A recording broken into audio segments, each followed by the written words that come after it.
ETV Bharat इस समय गोरखपुर के जिन गांव में बाढ़ की स्थिति बनी हुई है उसकी ज़मीनी हकीकत जानने के लिए निकला हुआ है।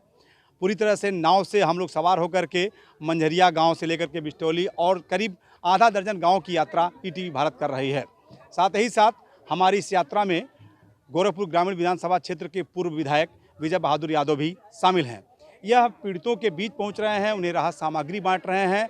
वजह ये है कि इनके पास जो फीडबैक मिल रहा है, जो ग्रामीण फंसे हुए हैं इस बाढ़ की चपेट में, पानी के भीतर उनका गांव फंसा हुआ है, उन लोगों तक खाद्यान्न नहीं पहुंच पा रहा है। हम इनसे जानेंगे कि वास्तविक रूप से खाद्यान्न नहीं पहुंच पा रहा है या इसके पीछे कोई झूठी कहानी है। प्रशासन के दावे क्या कहते हैं, क्या प्रशासन से आपकी जो बात हुई है उसमें कितनी हकीकत है? विजय बहादुर जी, देखिए, प्रशासन जो कह रहा है, अधिकारी यहाँ दबाव महसूस कर रहे हैं। हमने तो पहले ही आपसे कह दिया था कि इस आपदा में हम लोगों को सियासत नहीं करनी चाहिए। आपके माध्यम से कहना चाहते हैं कि पक्षपातपूर्ण रवैया कतई नहीं होनी चाहिए और अब तक राहत के पैकेट जो गलतियां हुई सरकार में पूर्व में, उससे सीख लेते हुए अब तक राहत के खाने पीने के पैकेट पहुंच जाने चाहिए थे और स्टीमर हर गांव को दे दिए जाने चाहिए थे। विधायक जी, क्या लगता है कि आप जब गांव में जनता के बीच जा रहे हैं तो उन्हें एक जनप्रतिनिधि के रूप से कितनी मदद मिल पा रही है और सरकार की मदद को आप कैसे देखते हैं? देखिए मित्र, हम बताना चाहते हैं कि जिस प्रकार से सरकार बगैर तैयारी के कोविड में फेल हो गई, आज आपदा प्रबंधन का समय नहीं है। इस समय हमारे मुख्यमंत्री जी इस क्षेत्र से 2500 साल सांसद रहे, उनका क्षेत्र रहा है। इन क्षेत्रों में जानते हैं, मंझरिया बिस्टौल प्रतिवर्ष बाढ़ आती है। जहां हम चल रहे हैं प्रतिवर्ष मैरून हो जाता है, चारों तरफ गांव से घिर जाते हैं, पानी से गांव घिर जाते हैं। और अगर जो यह तैयारी पहले से हुई होती तो आज दिक्कत नहीं होती। अभी आपने सुना होगा कि लगभग ये 10,000 के बीच में केवल 1200 पैकेट अब तक सरकार की तरफ से मुहैया हो पाया है। हम तो आप महावीर छपरा, कुसमौल, बरगो, बड़गहन, इन सारे गांव का, चनऊ, सारे कलानी बुजुर्ग, कलानी खुर्द, सारे गांव का दौरा करते हुए आज मंझरिया बिस्टौल में भी हम आए हैं। इसके पहले 3 दिन पहले भी हम लोगों ने दौरा किया था। कई जगह मुश्किल थी, शासन प्रशासन में बैठे हुए लोग, आज बाढ़ खंड के लोग यह काम नहीं कर पाए कि उन मुश्किलों को भी बंद कर दें।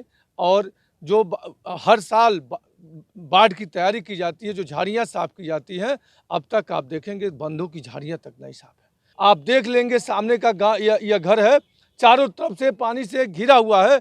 आप वहाँ चल के आप इंटरव्यू ले लीजिएगा, अब तक सरकार का कोई जनप्रतिनिधि अब तक यहाँ नहीं पहुँचा है। जनप्रतिनिधि की बात छोड़ दीजिए, यहाँ पर कोई तहसीलदार, डीएम, एसडीएम तक नहीं पहुँचने का काम किया है।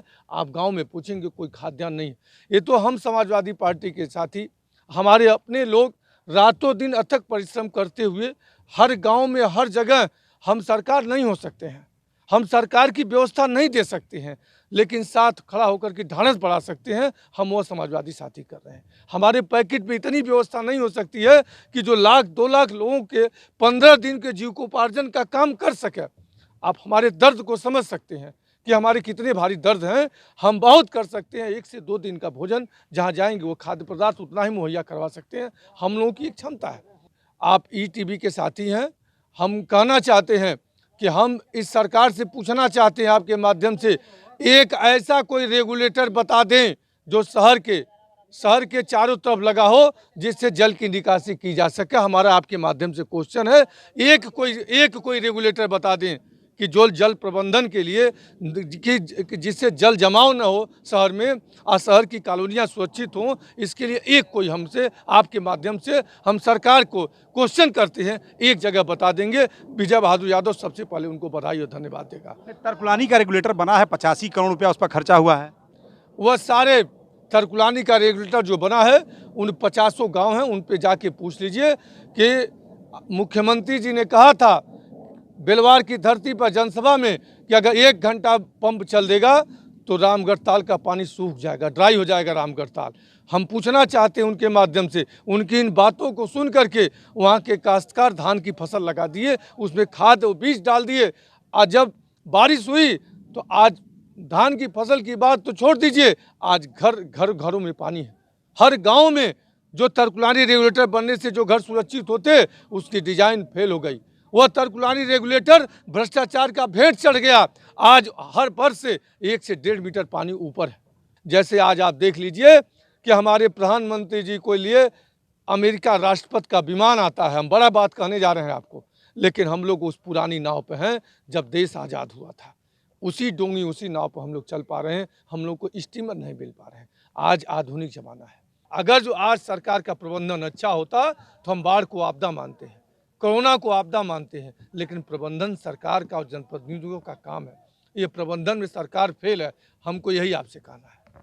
कोई मदद पहुँचाने नहीं आया। बस एक बार थोड़ा राशन मिला था, इसके बाद यहाँ पे कोई नहीं आया है और बहुत दिक्कत है। हम लोग के घर में पूरा पानी घुस गया था। पानी नहीं बा, लइकन बच्चन लेके हमन के कहीं भागल नहीं घरे नी आइल नी हमन के पानी ना हम कोठा रहल नी दिक्कत नहीं बा। दिक्कतें सर बहुत ज़्यादा है। पानी काफ़ी सब लगभग सारे घरों में 1 से 1.5 फीट पानी है। ज़्यादातर लोग अपने गायब है, जानवर बाकी बच्चों को लेकर बंधे पे हैं। समस्याएं हैं, अभी तक कोई सहयोग नहीं है। आप लोग पहली टाइम दिखा है। ये विजय बहादुर यादव हैं जो ग्रामीण विधानसभा क्षेत्र से पूर्व विधायक रह चुके हैं और लगातार जनता के बीच में संघर्ष करते रहते हैं। इन्होंने साफ कहा है कि बाढ़ की इस आपदा को वह राजनीतिक रूप नहीं देना चाहते, किसी के ऊपर कोई आरोप प्रत्यारोप नहीं लगाना चाहते, लेकिन इस आपदा ने इस बात को साफ साबित किया है कि आपदा प्रबंधन में योगी सरकार जहां फेल हुई है, वहीं गोरखपुर का जो प्रशासन है, चाहे वो आपदा प्रबंधन का प्रशासन हो, चाहे नगर निगम का प्रशासन हो, वह भी पूरी तरह से फेल हुआ है। इन्होंने साफ कहा कि अगर देश का प्रधानमंत्री काफ़ी खर्चीले और काफ़ी आधुनिक विमान से उड़ सकता है तो क्या आज बाढ़ की स्थिति में बाढ़ पीड़ितों तक जाने के लिए लोगों को स्टीमर नहीं मिल सकता है। मुकेश पांडे, ईटीवी भारत, गोरखपुर।